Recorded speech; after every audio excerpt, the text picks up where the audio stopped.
एक alternate universe जहाँ की टेक्नोलॉजी हमारे यूनिवर्स से काफी ज्यादा एडवांस्ड है, जहाँ दो एस्ट्रोनॉट्स अभी 6 साल के डीप स्पेस मिशन पर गए हैं, जहाँ से उनकी लाइफ पूरी तरह से बदलने वाली है। अब वो कैसे, चलिए शुरू से जानते हैं। कहानी की शुरुआत साल 1969 से होती है, जहां अभी डेविड अपने 2 बच्चों की पेंटिंग बना रहा है। वहीं पीछे से उसकी वाइफ जेसिका आती है और कहती है कि उन्हें निकलना चाहिए वरना वे मूवी के लिए लेट हो जाएंगे। अब मूवी खत्म होने के बाद एक कपल उन्हें रोक लेता है और उन्हें कांग्रेचुलेशंस कहता है, क्योंकि उन्होंने डेविड को टीवी न्यूज में देखा था और वे उसे छू कर भी देखते हैं। अब डेविड इतना फेमस क्यों है और क्यों लोग उसे छू कर देख रहे हैं, हमें जल्दी ही पता चलेगा। अब घर आने के बाद जेसिका अपने घर के बाहर एक अजीब सी वैन को देखती है। वहीं ऐसा लग रहा था मानो कोई उन पर नजर रख रहा हो, मगर जेसिका इस पर ज्यादा ध्यान नहीं देती और घर चली जाती है। अब बच्चों के सोने के बाद दोनों एक साथ टाइम बिताते हैं और इंटीमेट भी होते हैं, मगर तभी डेविड के रिस्ट वॉच पर सिग्नल आने लगता है कि उसे अभी कहीं निकलना होगा।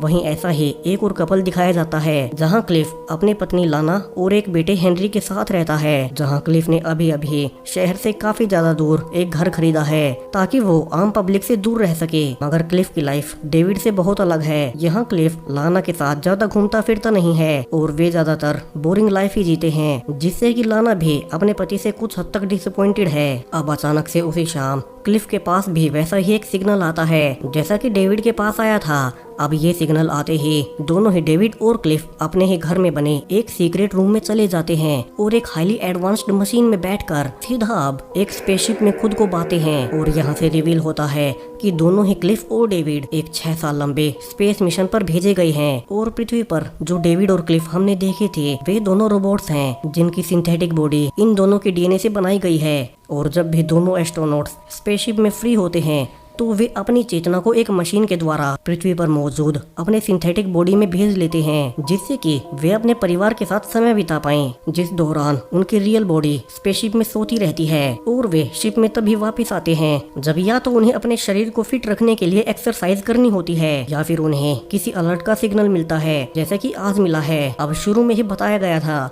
कि ये एक अल्टरनेट यूनिवर्स है, जहां साल 1969 में ही इस यूनिवर्स में ऐसी टेक्नोलॉजी आ चुकी है। अब यहाँ आज एक छोटी सी प्रॉब्लम शिप में हुई है, तो क्लिफ जल्दी से सारी चीजें निकालकर स्पेस सूट पहन लेता है और फिर बाहर स्पेस में जाकर शिप में आई प्रॉब्लम को ठीक करने लगता है। वहीं डेविड रेडियो से उसे इंस्ट्रक्शंस दे रहा था। अब कुछ ही देर के बाद क्लिफ शिप को ठीक कर देता है, जिसके बाद कुछ देर तक दोनों बात करते हैं और फिर से अपने अपने शरीरों में चेतना को ट्रांसफर करके पृथ्वी पर आ जाते हैं। यहाँ क्लिफ पाता है कि लाना पड़ रही है और वो यहाँ आसपास के लोगों को पार्टी देने की सोच रही है, जिससे कि वे आसपास के लोगों को जान पाएं। मगर क्लिफ नहीं चाहता कि ज्यादा लोग उसे पहचाने और वो खुद को फेमस करना भी नहीं चाहता। वहीं डेविड पृथ्वी पर आते ही पाता है कि नीचे से किसी की रोने की आवाज आ रही है।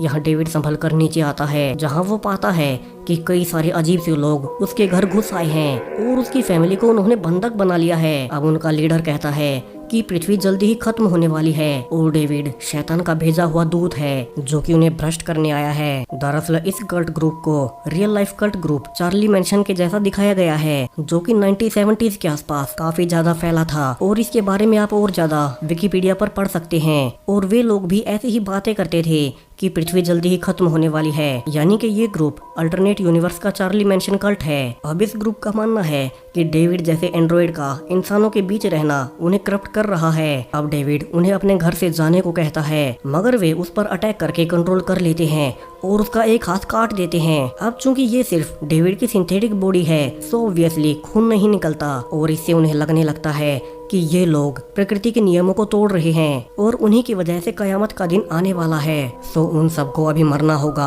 और यहाँ से वे डेविड के सिर पर मारते हैं, जिससे डेविड अब खुद को फिर से स्पेसशिप में पाता है। अब वो जल्दी से फिर से अपने शरीर में जाने लगता है, जहाँ वो पाता है कि वो बंधा हुआ है और वो कल्ट उसकी फैमिली को मारने जा रहा है। हालांकि जेसिका खुद का हाथ काटकर उन्हें अपना खून भी दिखाती है कि वे इंसान ही हैं, मगर उन्हें कोई फर्क नहीं पड़ता और वे डेविड के सामने ही एक एक करके उसके सारे फैमिली मेंबर्स को बेरहमी से जान से मार देते हैं और उनका खून घर की दीवारों पर लगाने लगते हैं और आखिर में डेविड के सिंथेटिक शरीर को भी आग लगा देते हैं। वहीं क्लिफ को फोन से डेविड की फैमिली के साथ हुई इस दुर्घटना का पता चलता है और वो जल्दी से फिर से शिप में जाता है, जहाँ अब डेविड बुरी तरह से रो रहा था। क्लिफ उसे कुछ वक्त अकेले में छोड़ देता है और फिर से पृथ्वी पर आता है और लाना को सब कुछ बताता है। मगर लाना ऑलरेडी ये सब कुछ सुबह ही टीवी न्यूज में देख चुकी थी। अब लाना कहती है कि क्या उन्हें भी पुलिस प्रोटेक्शन लेनी चाहिए, मगर क्लिफ कहता है कि वैसे भी किसी को पता तक नहीं है कि वे यहाँ रहते हैं और इसीलिए वो शुरू से ही नहीं चाहता था कि वे फेमस हो। अब क्लिफ कहता है कि उसे डर है कि कहीं डेविड स्पेस में अकेला रहकर टूट न जाए। वहीं लाना कहती है कि वे उसकी एक और नई बॉडी पृथ्वी पर क्यों नहीं बना सकते, जहां क्लिफ बताता है कि ऐसा होना इम्पॉसिबल है क्योंकि उन्हें सिंथेटिक बॉडी बनाने के लिए रियल बॉडी की जरूरत होती है और वैसे भी अब डेविड का पूरा परिवार मारा गया है, तो वो पृथ्वी पर किसके लिए आएगा। अब क्लिफ और ज्यादा वक्त शिप में गुजारने लगता है ताकि डेविड खुद को अकेला महसूस ना करे। वहीं डेविड अब उससे ज्यादा बात नहीं करता और चुपचाप ही रहने लगता है। अब एक सुबह पृथ्वी पर क्लिफ पाता है कि आज डेविड की फैमिली का फ्यूनरल होने वाला है, जिसे कि लाइव टीवी पर प्रसारित किया जाएगा। वहीं डेविड यही प्रसारण स्पेसशिप में भी देख काफी ज्यादा दुखी था। अब कई महीने गुजर जाते हैं जहां डेविड अब शिप पर ही अकेला रहता है। वो पृथ्वी पर नहीं जा सकता, ऊपर से उसकी आंखों के सामने उसकी फैमिली का मारा जाना, जिससे कि अब वो धीरे धीरे डिप्रेशन में जाने लगता है। अब एक दिन जब क्लिफ अपने बेटे के साथ फिशिंग कर रहा था, तभी उसके पास एयरलॉक बंद होने का नोटिफिकेशन आता है और यहाँ से वो जल्दी से शिप में पहुँचता है, जहाँ वो पाता है कि डेविड ने खुद को एयरलॉक वाले रूम में बंद कर लिया है और वो खुद को जान से मारने जा रहा है। अब डेविड जल्दी से दरवाजा खोलता है और फिर अंदर जाकर डेविड को समझाने लगता है कि उसे ऐसा नहीं करना चाहिए। अब वापिस से पृथ्वी पर आकर क्लिफ लाना को बताने लगता है कि अगर डेविड ने शिप पर खुद को नुकसान पहुंचाया तो उनका पूरा स्पेस मिशन खतरे में पड़ जाएगा और चूंकि वो अकेला मिशन को पूरा नहीं कर सकता तो इससे उसकी जान भी खतरे में आ जाएगी। अब लाना आइडिया देती है कि क्लिफ को कुछ वक्त के लिए डेविड को अपनी बॉडी दे देनी चाहिए, जिससे कि वो पृथ्वी पर आ सके और शायद इससे उसे कुछ अच्छा लगे क्योंकि वो कई महीनों से स्पेस में अकेला ही है। अब क्लिफ फिर से स्पेसशिप में जाता है और जब वे रूटीन चेक कर रहे थे, क्लिफ डेविड को अपनी चेतना को क्लिफ की बॉडी में पृथ्वी जाने को कहता है, जिससे उसे कुछ अच्छा महसूस हो। अब डेविड इसके लिए मान जाता है, जहां क्लिफ जल्दी से पृथ्वी पर लाना को बता देता है कि उसके शरीर में डेविड आने वाला है। अब डेविड अपनी चेतना को क्लिफ की सिंथेटिक बॉडी में ट्रांसफर कर देता है। यहाँ से उसे कुछ मिनट के लिए काफी अजीब लगता है क्योंकि वो क्लिफ की बॉडी में था, जहाँ बाहर लाना उसे वेलकम करती है और बाहर का खुला माहौल दिखाने लगती है। अब डेविड कई महीनों बाद पृथ्वी पर वापस आया था, जहाँ से वो यहाँ की प्रकृति, ताजी हवा और जीवों को देख काफी ज्यादा फ्रेश महसूस कर रहा था, जिसके बाद उसे अपने परिवार की याद आती है और वो रोने लगता है, जहां लाना उसे शांत करती है। अब वो क्लिफ के घर को ड्रॉ करने का फैसला करता है क्योंकि वो एक पेंटर है। अब वापस से शिप आकर डेविड क्लिफ को थैंक्स बोलता है कि उसने उसे फिर से पृथ्वी पर जाने का मौका दिया। अब क्लिफ पृथ्वी पर चला जाता है और डेविड पृथ्वी पर जो उसने क्लिफ का घर देखा था उसी की ड्राइंग बनाने लगता है। अब कई दिन बाद जब क्लिफ वापस आता है, डेविड उसे उसकी बनाई हुई ड्राइंग दिखाता है, जिसे देख क्लिफ भी हैरान था कि उसने कितनी बारीकी से सब कुछ ड्रॉ किया है। अब डेविड यहाँ से क्लिफ से रिक्वेस्ट करता है कि क्लिफ उसे फिर से अपनी बॉडी में जाने दे, जिससे वो ऑयल पेंट से पूरी पेंटिंग बनाना चाहता है, मगर वो ऐसा तब ही करेगा जब उसे क्लिफ की इजाजत हो। अब क्लिफ पृथ्वी पर आने के बाद लाना से इस बारे में डिस्कस करता है कि अब से हर हफ्ते बस 1 घंटे के लिए डेविड यहाँ उसकी बॉडी में आया करेगा। अब चूंकि यहाँ आने से डेविड की मानसिक हालत सुधर रही है तो लाना भी इसके लिए हाँ कह देती है। अब अगली बार डेविड पृथ्वी पर आता है, जहाँ पहले से लाना ने उसके लिए पेंटिंग का सारा सेटअप कर रखा था, जहाँ वो लाना से उसकी किताबों के प्रति हॉबीज के बारे में भी बात करता है। और अब ऐसे ही दिन बीतने लगते हैं, जहाँ क्लिफ और डेविड बार बार उसके शरीर से पृथ्वी पर आते जाते। वहीं पेंटिंग से अब डेविड भी काफी बेहतर महसूस कर रहा था। अब शुरू में तो लाना डेविड को अकेले छोड़ देती, मगर अब समय के साथ वो उसे काफी अच्छे से घुलने मिलने लगती है। जहाँ एक दिन डेविड लाना को पेंटिंग सिखा रहा था कि तभी लाना भूल जाती है कि उसके पति के शरीर में कोई और है और वो इससे काफी एम्बेरेस्ड भी फील करती है। वहीं शिप पर आकर डेविड लाना की ड्राइंग्स बनाने लगता है और अब यहाँ से तो डेविड और लाना और ज्यादा घुलने मिलने लगते हैं, जहाँ डेविड और लाना अब कई बार बाहर भी घूमने जाते। वहीं क्लिफ तो हमेशा घर पर ही रहता, जिससे लाना अक्सर बोर ही होती और अब तो उसे भी क्लिफ से ज्यादा डेविड अच्छा लगने लगा था। हालांकि शरीर अभी भी उसके पति क्लिफ का ही था। अब कुछ दिन बाद फाइनली डेविड ने पेंटिंग पूरी कर ली थी, जो कि लाना को काफी पसंद आती है और इसे सेलिब्रेट करने के लिए दोनों डांस करने लगते हैं। मगर इसी बीच डेविड लाना से इंटीमेट होने की कोशिश करता है और लाना को ये पसंद नहीं आता और वो वहाँ से घर की ओर भाग जाती है। वहीं छोटा हेनरी ये सब देख रहा था। दूसरी ओर डेविड उसके पीछे घर जाता है और फिर से लाना के करीब जाने लगता है और उससे कहता है कि उसे पता है कि लाना को भी वो पसंद आ रहा है। अब लाना उसे धक्का देकर कहती है कि उसे तो बस अपने पति का शरीर दिखाई देता है, डेविड नहीं। जिसके बाद डेविड गुस्से में वहाँ से चला जाता है और पाता है कि किसी ने उसकी पेंटिंग जानबूझकर खराब कर दी है। ये सब हेनरी ने किया था। जिसके बाद डेविड उसे थप्पड़ मारता है और यहाँ से हेनरी रोते हुए घर आता है। और जब लाना को इसके बारे में पता चलता है तो वो डेविड से कहती है कि उसे अब यहाँ से चले जाना चाहिए। अब डेविड वापस से शिप में आता है जहाँ वो क्लिफ को कुछ नहीं बताता। वहीं क्लिफ पृथ्वी पर आकर लाना से कहता है कि वो बस डेविड को उसकी पेंटिंग पूरी करने दे और फिर वो नहीं आएगा। यहाँ लाना ने अभी तक भी क्लिफ को बताया नहीं था कि डेविड उसके करीब आने की कोशिश कर रहा है, क्योंकि वो नहीं चाहती कि क्लिफ की डेविड से लड़ाई हो। अब अगली बार डेविड जब पृथ्वी पर आता है तो लाना हेनरी के साथ घर से चली जाती है, तो डेविड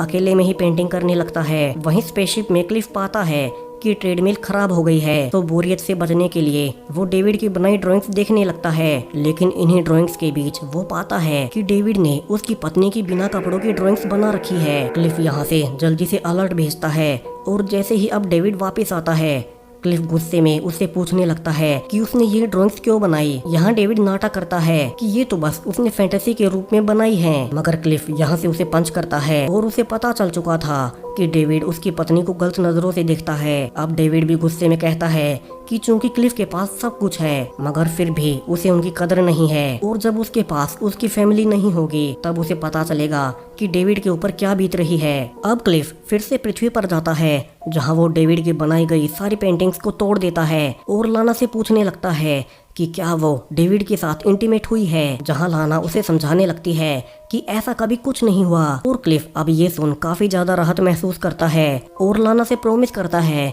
कि आज के बाद से वो उन्हें बाहर घुमाने ले जाया करेगा। अब अगली बार जब क्लिफ शिप में था, डेविड उससे माफी मांगता है कि उसे ऐसा नहीं करना चाहिए था और वो एक आखिरी बार पृथ्वी पर जाने को कहता है ताकि वो लाना और हेनरी से माफी मांग सके। अब क्लिफ कहता है कि वो उसे अपनी जगह कभी नहीं भेजेगा और वो झूठ भी बोलता है कि लाना का मानना है कि डेविड एक घटिया आदमी है। जिसके बाद क्लिफ खुद पृथ्वी पर आ जाता है। अब एक दिन जब क्लिफ फैमिली के साथ था तभी उसके पास शिप में किसी प्रॉब्लम का अलर्ट आता है और वो जल्दी से शिप में पहुंचता है जहां डेविड उसे बताता है कि बाहर शायद से कुछ टूट गया है। तो पहले की तरह क्लिफ अब जल्दी से अपना सारा सामान निकालकर स्पेस सूट पहनता है और बाहर देखने जाता है, मगर इस बार वो पाता है कि सब कुछ ठीक है और कुछ भी खराब नहीं है। मगर अब अचानक से अंदर से रेडियो पर डेविड जवाब देना बंद कर देता है। वहीं क्लिफ घबराकर वापस से अंदर आने लगता है, मगर अब एयरलॉक भी बंद हो चुका था। वहीं क्लिफ चिल्लाता रहता है कि उसे अंदर आना है क्योंकि उसके सूट में ऑक्सीजन काफी ज्यादा कम है। अब फाइनली कई देर बाद दरवाजा खुल जाता है और क्लिफ अंदर आता है जहां डेविड उससे कहता है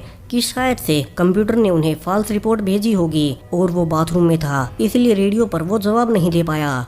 अब क्लिफ को शक होता है कि कहीं डेविड ने उसकी पीठ पीछे कुछ किया तो नहीं और वो अपने सामान में से लिंक कार्ड गायब पाता है। वही लिंक कार्ड जिससे वे पृथ्वी पर जा पाते हैं और वो कार्ड डेविड अब अपनी जेब से निकालता है। यहाँ से तो क्लिफ का शक और ज्यादा बढ़ चुका था और वो सब कुछ चेक करने के लिए अब फिर से पृथ्वी पर जाता है जहाँ वो पाता है कि उसकी सिंथेटिक बॉडी अब खून में सनी हुई है। वो नीचे जाता है जहाँ अब हर तरफ खून ही खून फैला पड़ा है। वहीं उसकी पत्नी और बेटे की बॉडीज पड़ी हुई हैं जिन्हें कि डेविड ने उसकी पीठ पीछे आकर जान से मार दिया। और अभी ये सब देखकर क्लिफ पूरी तरह से टूट चुका था। वो गुस्से में वापस से शिप में आता है जहाँ डेविड उसी के इंतजार में था जिसने कि अब उसे भी अपने जैसा बना दिया था। और इसी डार्क एंडिंग के साथ ये कहानी यहीं खत्म हो जाती